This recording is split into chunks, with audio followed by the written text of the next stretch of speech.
Good afternoon, everyone. Welcome to Source of Information, the only place where you could get reliable information regarding Medicare, Medicaid, food stamp, low income subsidies. What is low income subsidies?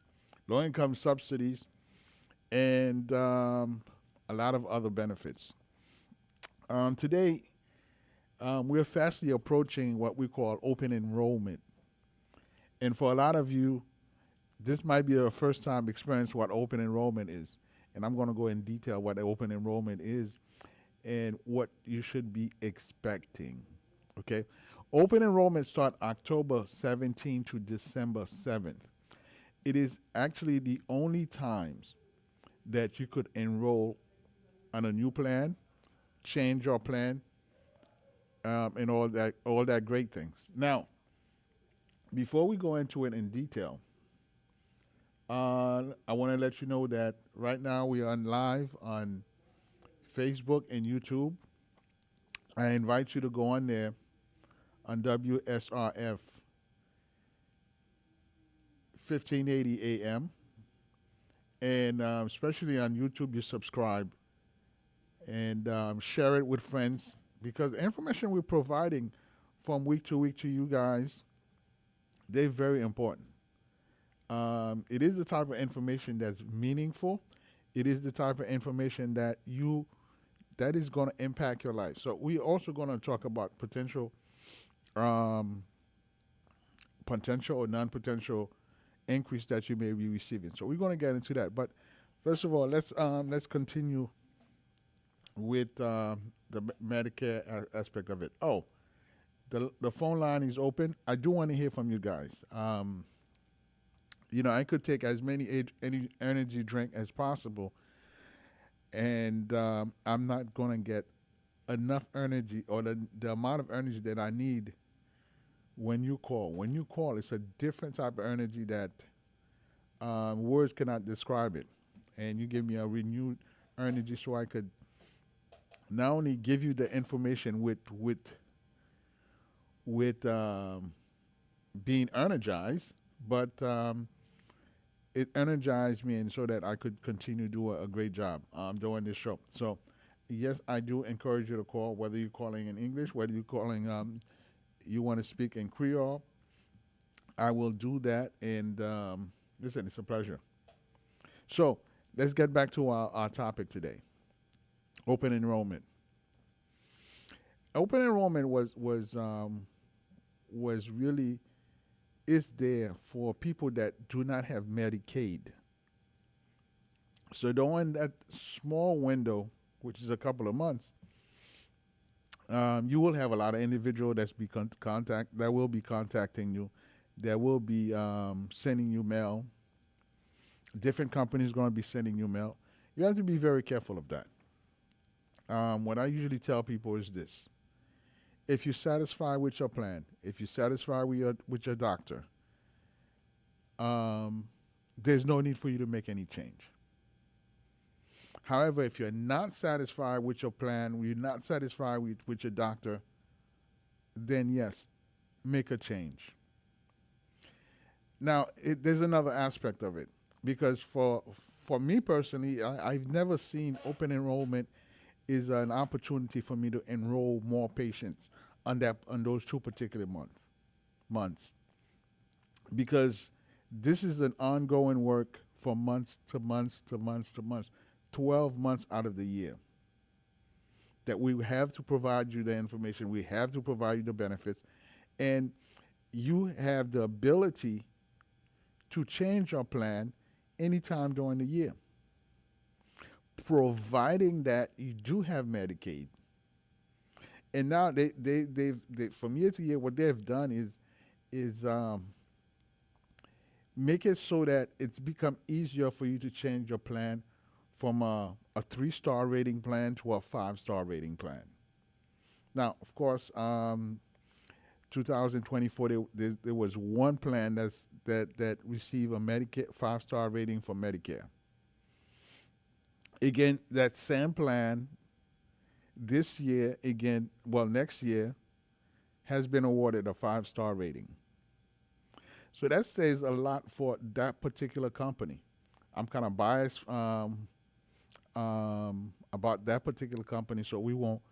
They didn't pay me to advertise for them, so we won't mention who they are. So if any of you guys want to know that you want to be part of a 5-star rating Medicare company, and you probably see the advertisement on buses and billboards. But if you want more information, you want to know more about it, let me know about it. We've been using that company at the center, at CAMEX Medical Center of Broward, since it's going on 12 years now. 2000, 2011, I believe. I personally have been using them. So they've been consistent in terms of how they care for patients. But we're not going to get too much into that. So from a 5-star, from a 4-star rating, you could change and join a 5-star rating Medicare Advantage plan, but you cannot come from a 5-star rating Medicare Advantage plan and go to a 4-star or 3-star. Okay, 95. That's my number. The line is open on 305 945 1580. 305 945 1580. So going from October 15 to December 7th, those of you who do not have Medicaid, who's not eligible to get Medicaid, and I think more and more you're going to have more people that fit that category, because Medicaid is an income-based type of plan. It's based. They one of the eligibility criteria is the amount of money that you make up per month. So right now it's at $1,654, something like that, and that is the last threshold that you have to meet in order to be eligible to receive Medicaid. Okay, what they call Q1. Q1 actually what it does is only pay for your Part B premium. There's different level, and all of them has an income threshold to meet. So um, the low, I think the lowest, I don't remember the exact number. I could look it up, but for full Medicaid, where it covers you entirely, of course the number is has increased this year, but it's much lower. I believe it's around $1,100, $1,200, something like that. So as you get an increase from Social Security, then those numbers will increase also. Now, speaking about increases, um, we talk about the possibility of getting an increase in 2024.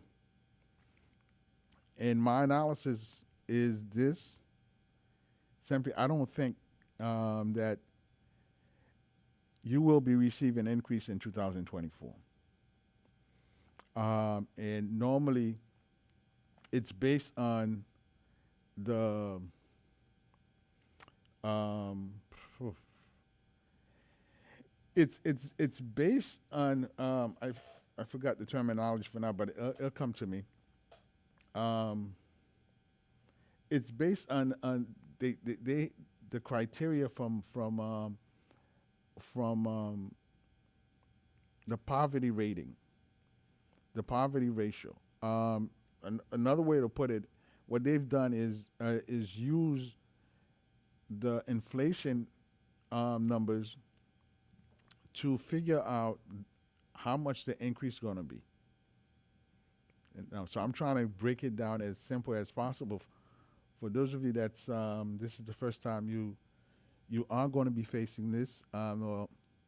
So based on the poverty level and using the inflation rates as a guideline whether to increase it or not. So what they've done is, for example, last year around this time the inflation was in the 9-10% and it started dropping. By the time they announced it, then the increase was 8.7%, which is the largest increase that ever was given since oh I don't think we've ever gotten to 8.7%, at least not in my lifetime, not in recent times. The increase has always been 1 point something. So right now we sit at a inflation rate at the last figure they announced was 3.7%, and we've seen the inflation rate has decreases throughout the year, and so at 3.7, when we calculate the last past 2 or 3 years, you receive an increase of 15%, of total 15%. So the likelihood of them coming back, of Medicare, Social Security come back and said, well, we're going to give everybody an increase, even if it's 1%. To me, it's likely they will not do that.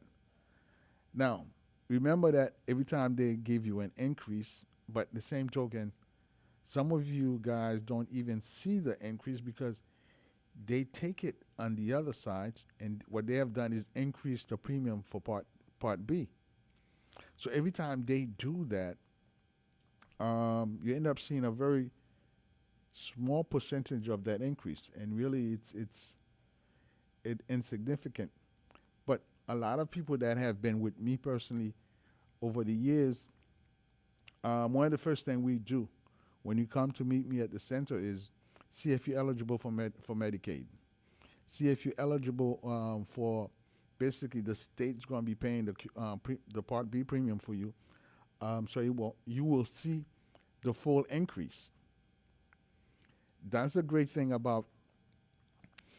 I could speak for South Florida or Florida as a whole. That's a great part. That's a great thing that they have allowed as part of Medicaid to absorb that cost for you. So when they give you an increase of 8.7%, you truly see that increase, because then the state's going to come back and pay the premium for Part B. Now, granted, this year we were expecting the. Well, excuse me, folks. They did announce that we was going to get a test, and the test is just now begin. For those of you that's listening live, there's no need to be alarmed. I just received mine, and I shut it off. So my apology. I was trying to shut it off, but or put it on silence. Apparently, it override that. Yes, and so here's the thing. Um, yeah, we were talking about the state would absorb the the premium for Part B. We were expecting the premium for Part B for this year to be well over $200. And I think one of the great things that we'll give credit where credit's due, what the Biden administration did was, instead of increase it, because when you get an increase of 8.7%, my estimate was that it will be about $220. And a lot of people would have been hurt a great deal, because last year, by the middle of the year, your average people had already lost 40% of the increase that they received for that particular year. So the 8.7% increase that they made, so you've seen more of a relief. And over time, I think you guys are going to see more of a relief. 305-945-1580, 305-945-1580. Over time, you will see much more of a relief, I believe. But they will announce it on October 13th.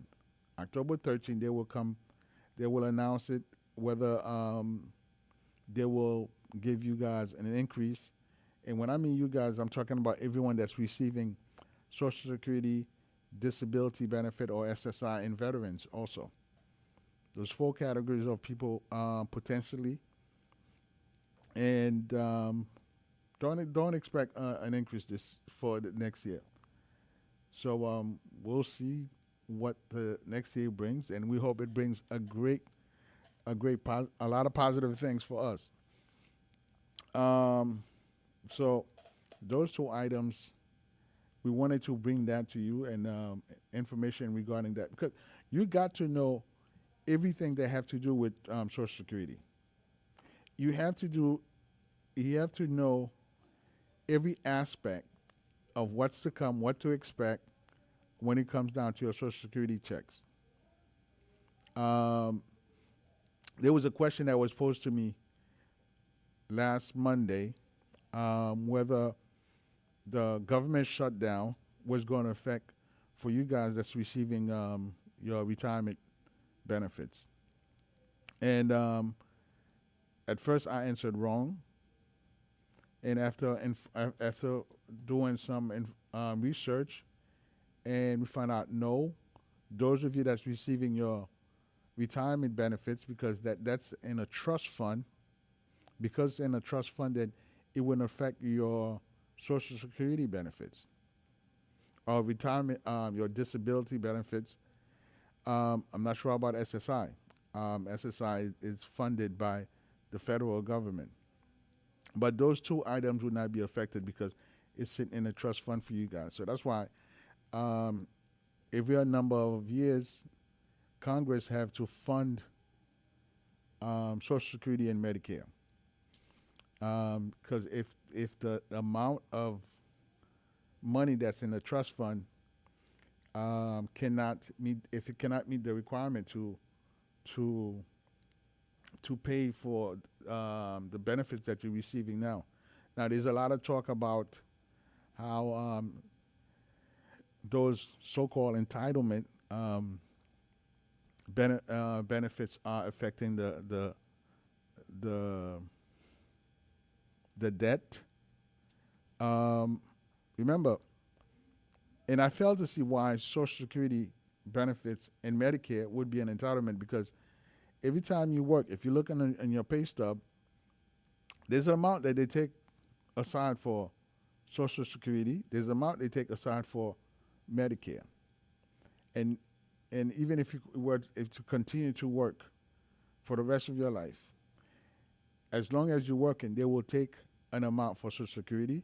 They will take an amount for Medicare. 305 945 1580. 305 945 1580. So Medicare, that's another aspect of it, and we're going to get into that. The different part of Medicare, what's the purpose of them, and why you should have them.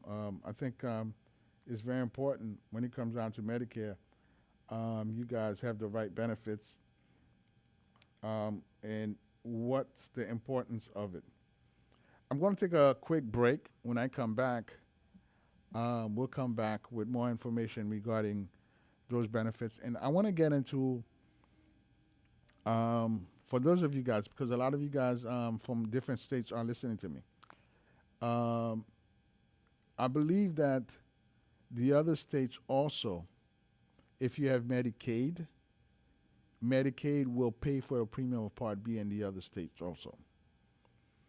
Um, to and you could go online and file for Medicaid in any state that you are in. You could by simply putting in Medicaid in the name of your state, and an application will come up, and you could fill out the application online. Um, I'll give you an example in terms of a Medicaid application for South Florida, what it requires. What they take in consideration is your rent. If you're not renting, mortgage,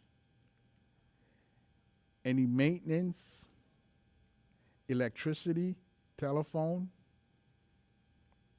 Um, of course, they want to know if you have a bank account, how much you have in the account, because there's a certain limit that you cannot surpass, and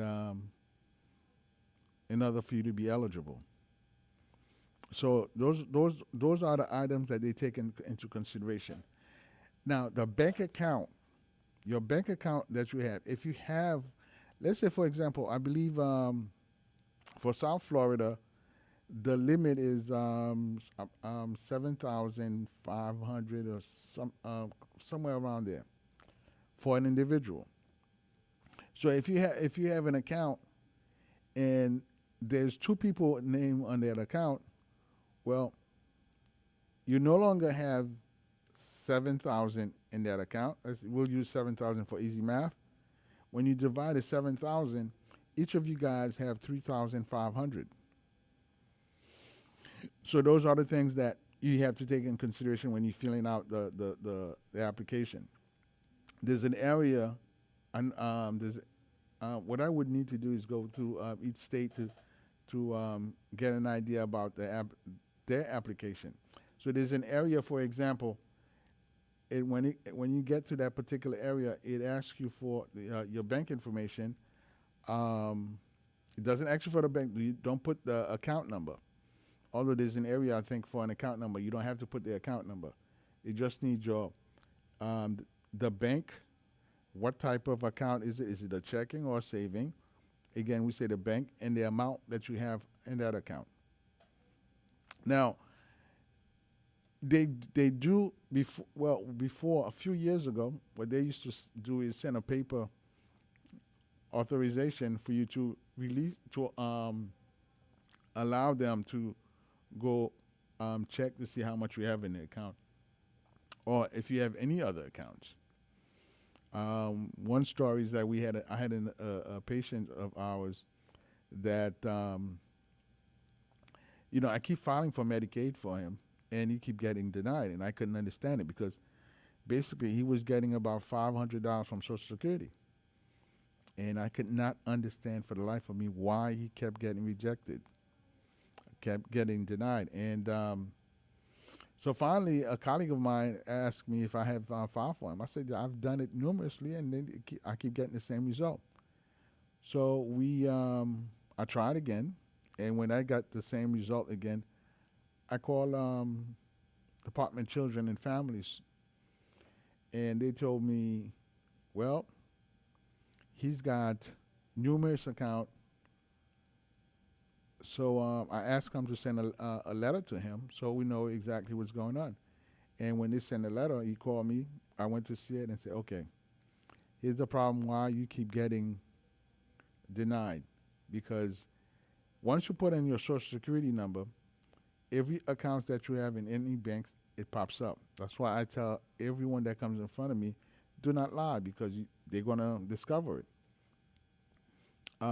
He had $5,000 in one account. He had $2,000 in another account. He had $3,000 in another account. So he had about 4 or 5 accounts with money in there. So automatically, he's going to be denied because of his income. And they'll send you a letter, and the letter will state that your asset is too high for you to be qualified for this program. And in his case, that was the case, and we never could get him approved. Eventually, I think we found a loophole, and we were able to get him continue to get a Medicaid till the time that he expired. 305-945-1580, 305-945-1580. We said we were going to take a break. Well, let's do that now. And when we come back, we'll come back with more information regarding these benefits.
All right, we are back. That was the wrong music. All right, let's talk about Medicare Part A and Part B.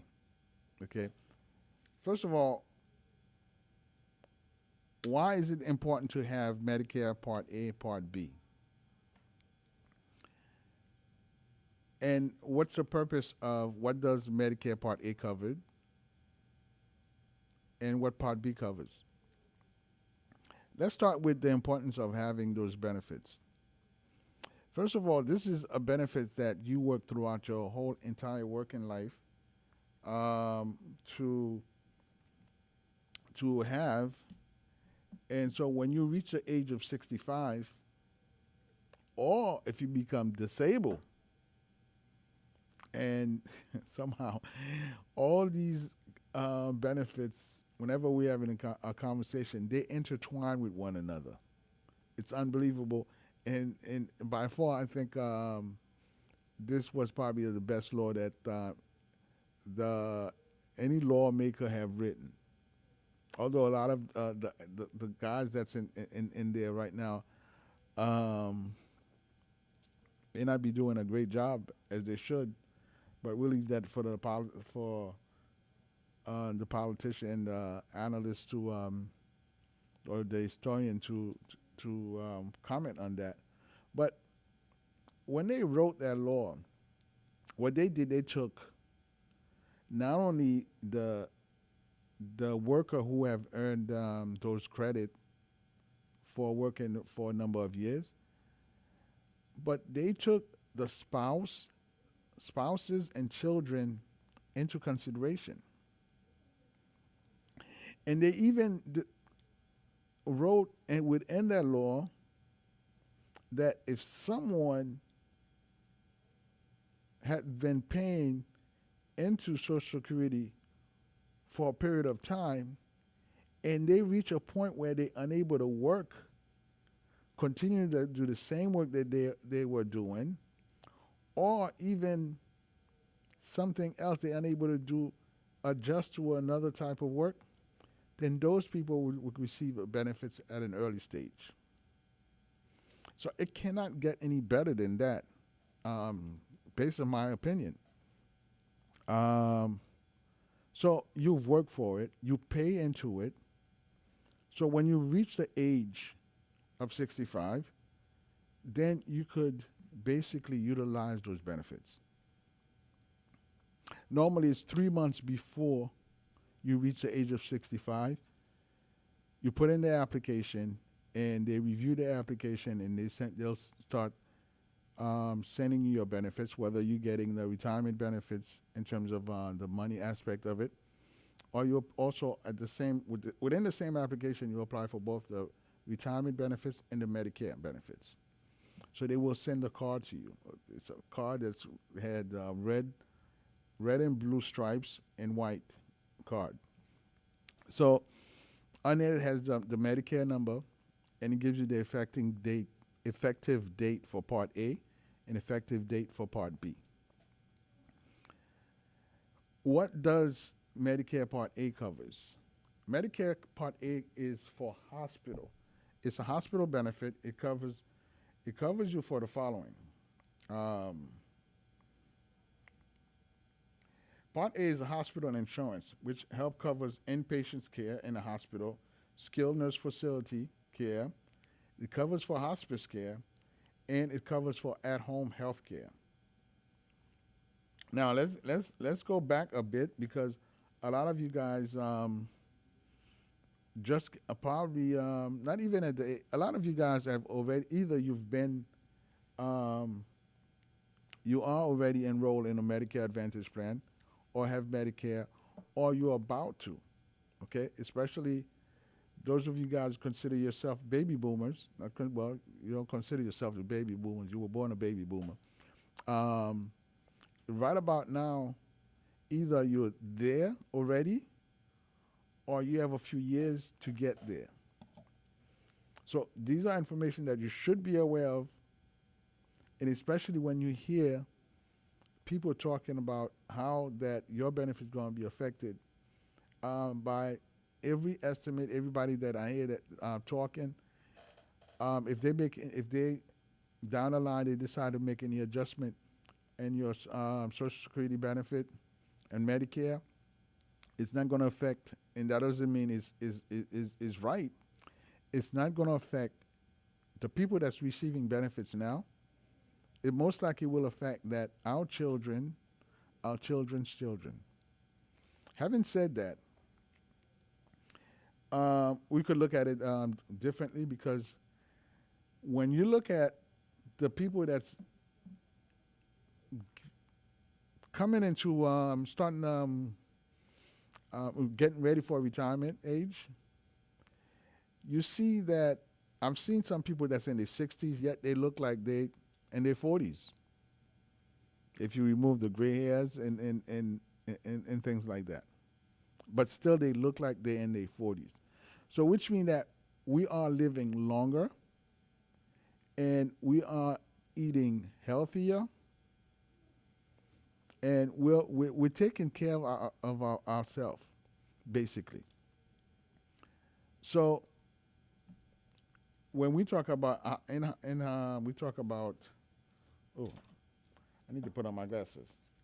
So when we talk about what it covers, for example, the Part A covers for inpatient hospital. So if you go to the hospital, while you're in the hospital, it covers everything for you. Your room, every time somebody walk into your room or take your temperature, draw your blood, it covers everything for you while you're in the hospital.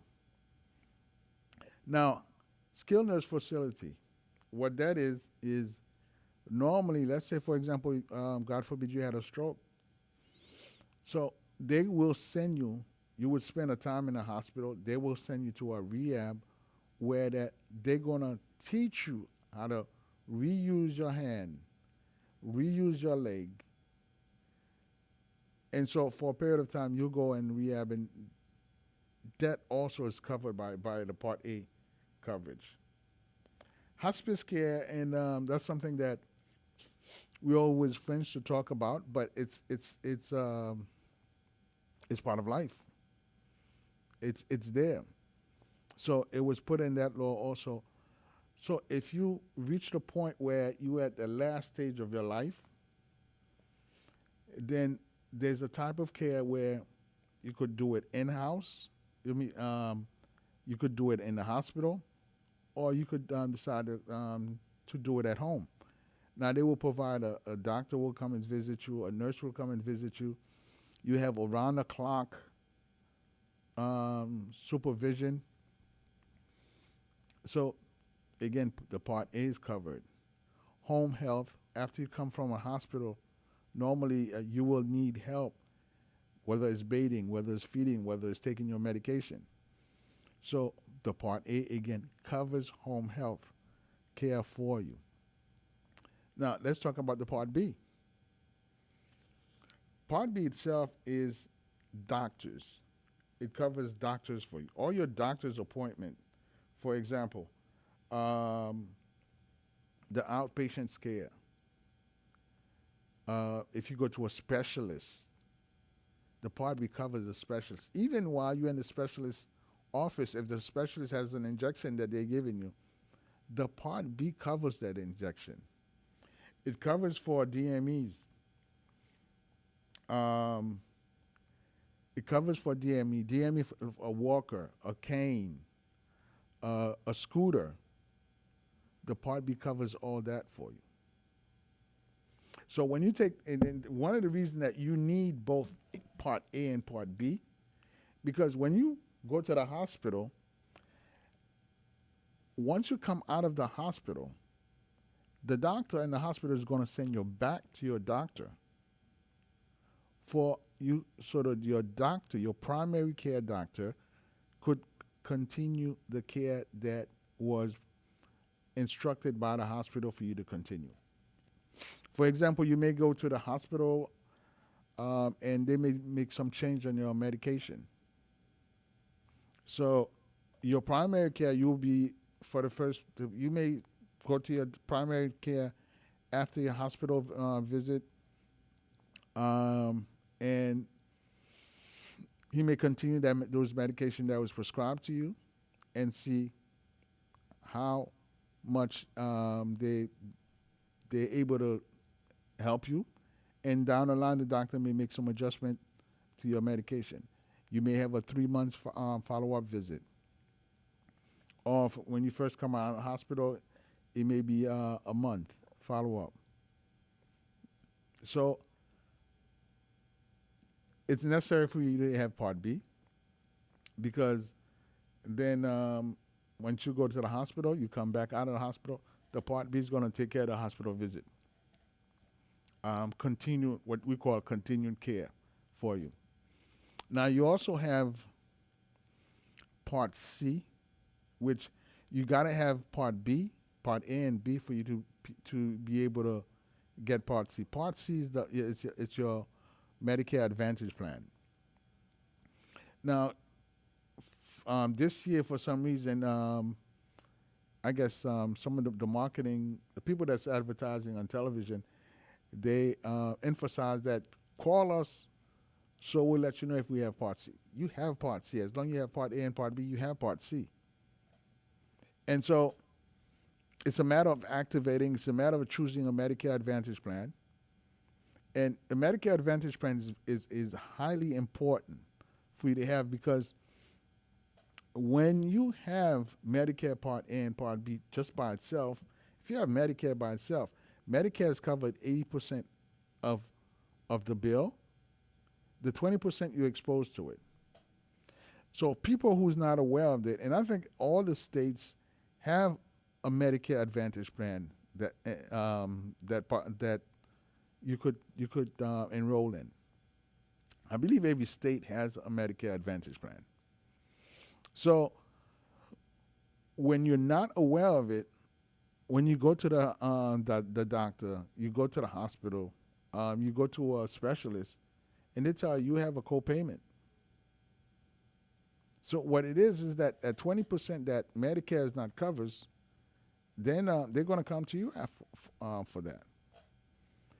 The Medicare Advantage plan, you pay absolutely nothing for it. It's zero. It doesn't cost you anything. You're not getting any bills for it. When I first learned about Medicare Advantage plan, from the selling point of it, I thought it was a miracle. Because here I am sitting in front of someone, they are not required to give me any money, and I'm actually helping them saving money. So when you put a Medicare Advantage plan with the Medicare, then when they go to the doctor, they're not paying a dime. They go to a specialist, they're not paying a dime. And when I find out that, well, you could attach Medicaid with it, so the premium for the Part B that they paying, now the state's going to pay for it. I was like, wow, this is a dream come true type of work, because now you feel that you are helping somebody. You are making a difference in their life. And down the line, when President Bush decided to bring up the Part D prescription drug plan and revamped it, and they came with the low income subsidy. At the time, it was at the time that you felt that that particular market was being dragged down by the high cost of medication. So when they brought the low income subsidy, basically what it is that they will subsidize a portion of the prescription for you. So let's say, for example, if you have a medication, and this is where we get into Part D. If you have a medication that costs $100, when you take into consideration what the plan is paying for you, the plan may be paying $70, and your low-income subsidy is going to pay a portion. Now we're going to add your Medicaid into it. If you're eligible to receive Medicaid, your Medicaid is going to pay a portion, and so that at the time, the maximum you would be paying for medication, like this here, for example, the maximum you would be paying people with the low-income subsidy is $6. And most of the physician, they're not prescribing brand name. They're prescribing generic. The generic and the brand is not a huge difference. This is something we'll talk about another time. So it's not a huge difference between the generic and the brand name. So when they prescribing the generic, what it does is that the amount that you are allowed to spend have been stretched because you'll never reach that amount because the price for the generic are much cheaper. Yet it's the same medication. They only make a small change in their recipe, but it's the same company that's selling the same drug under a different name, just slightly changing something in the recipe. So over the year now, since you're spending less, you're not reaching what they call the donut hole. That's something that we need to talk about too, because the donut hole, what happens is that once you've exceed the amount that you're allowed to spend on prescription drug per year, once you exceed that, you fall into what they call a donut hole. So at that time now, by normally it happened by November, the cost of the medication is coming out of your pocket. 100% of it is coming out of your pocket until you reach a catastrophic level. So now the insurance company is going to say, well, nope, this person reached a catastrophic level. We're going to start paying for the medication for them. So you may go a month without medication. By bringing the low-income subsidy, which subsidize some of the medication for you, so to help you to not to fall in the donut hole. The donut hole is something that you don't hear people talk about anymore. It's basically sitting there, but nobody talk about it because people are not getting to that point. Because there was a certain time that people was literally getting in debt because of the prescription drugs. You see, this administration recently have done something regarding that last year because the price of insulin was getting out of hand. So what they've done is put a cap on the insulin. So the amount of money you could spend on insulin is about $35, the highest. And that came into effect because there was a delay on it. Now it's going to come to effect. Of course, there's a lot of work that needs to be done in regarding the prescription drug, no doubt. But it was a great relief on those individuals, those seniors, because the average income of seniors before last year was about $700 to $800. You got a very great majority of seniors are sitting on the threshold of $900. So when they gave that 8.7% increase last year, it brings a lot of people over the $1,000 range. So imagine that out of that money, you're paying for rent, you're paying for utilities, you're paying for, well, down here, thank God, again, we have food stamp. Now, the great majority of seniors are on food stamp. And it's nothing to be ashamed of because you have to eat. So that's one of the things we put in the mix. So let's get back to Part D. So you got to have Part D. And normally the way it works is that when you enroll in a Medicare Advantage plan, all the Medicare Advantage plan also have a Part D program. So if you were just to be on straight Medicare, you would have to call a company, what they call a PDP plan, prescription drug plan, call a company and they would enroll you in one. Of course, those companies, for them to enroll you in that, there's a premium, a monthly premium. That's why I said to you,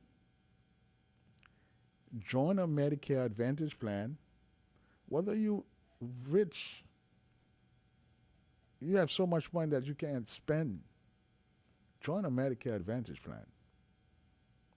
And I don't care which one is it. That's not for me to really promote them. But when I'm talking about the positive aspect of having one,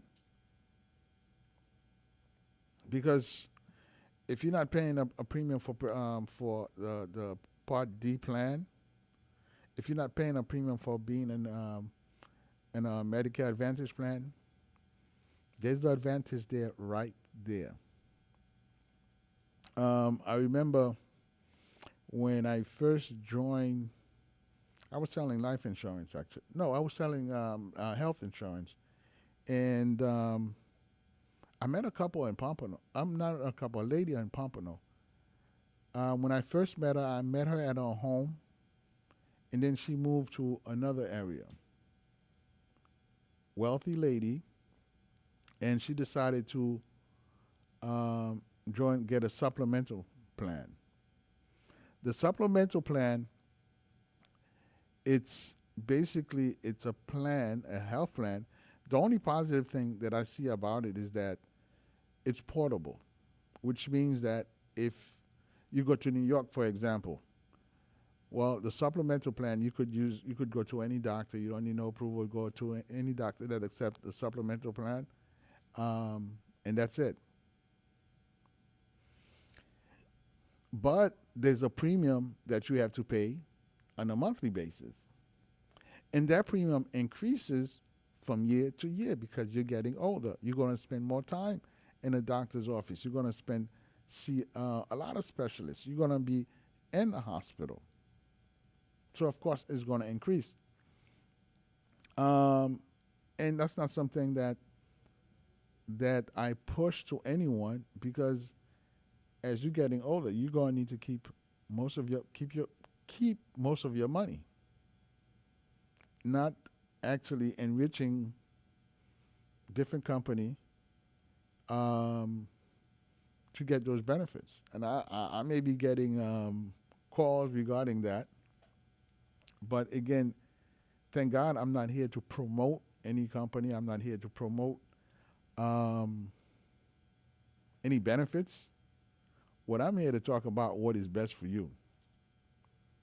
Um, the Medicare Advantage plan is by far the best way to go. No monthly premium. One of the great things that we down here we have is the fact that yes, you could utilize Medicaid along with your Medicare Advantage plan, along with your Medicare, and now your Part B premium is going to be taken care of, and the plan that you're going to be put in, it's what we call a special need plan, which covers everything for you at zero. 305-945-1580, 305-945-1580. I'm giving you the number. Use it, or if not, time will be over soon.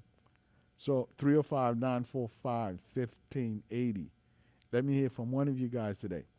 So it's, you know, normally, the way I base anything that I do, a plan like a Medicare Advantage plan, once that individual has Medicare, of course, to have a Medicare Advantage plan, you have to be eligible to have Medicare. So for my grandmother, and my grandmother is no longer with us, um, and I always base anything that I do whether this benefit will be beneficial to my grandmother. And depending on the answer that I get, yes, it would be beneficial to her. I make sure that before she died, she was enrolled in a Medicare Advantage plan. And the same thing. As soon my dad was eligible, had Medicare.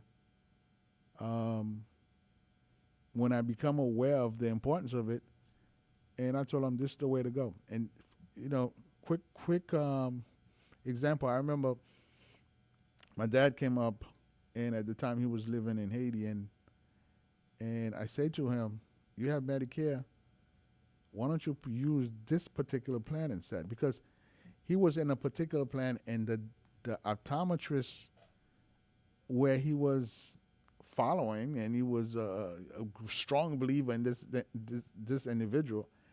That office had disenrolled in a Medicare Advantage plan, so they could charge Medicare direct and charge them the 20%, which the 20% he had to pay 200 out of his pocket. That was not nice.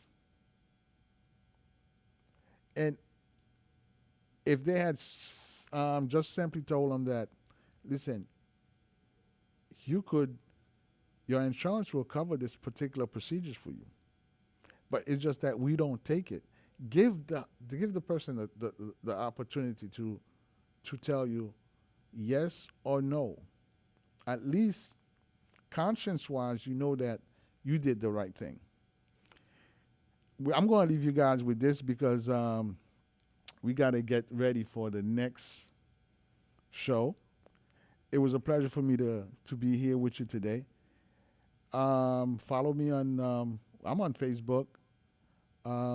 Also, a great friend of mine was telling me that on sacpasemedia.com, you could also follow these shows on there. Um, but go on YouTube, subscribe on YouTube. It's uh, WSRF 1580 AM um, on YouTube and Facebook.